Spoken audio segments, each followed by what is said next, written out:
Ito yung gabay ninyo. General energies ang babasahin ko and love reading.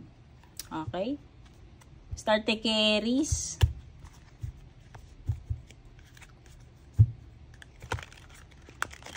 Pero timeless reading to kung hindi nyo man to mapanood ng October 18 to 24 ay valid pa rin tong reading ko.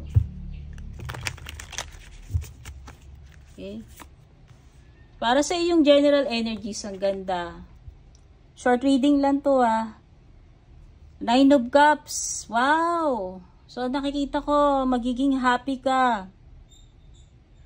Itong next 7 days na ito. October 18 to 24. Or kung kailan mo mamapanood to, ayan. Meron ditong something, I think parang success, no? Parang natupad yung gusto mo. Nangyari yung gusto mo, nakuha mo yung gusto mo dito. Ito ay sign na ikaw ay very satisfied, very happy.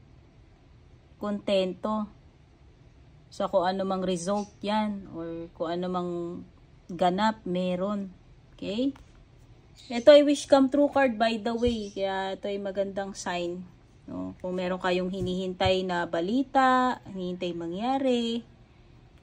Sa love life mo, Aries, 7 of Wands reversed.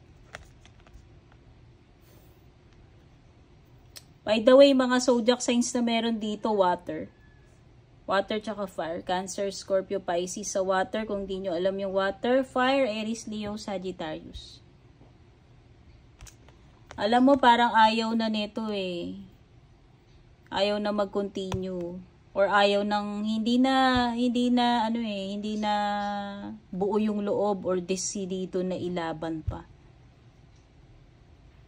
Or ipilit pa. Okay? Pwedeng magkabaliktaran yung nababanggit ko. Energy mo, energy ng person mo, ha?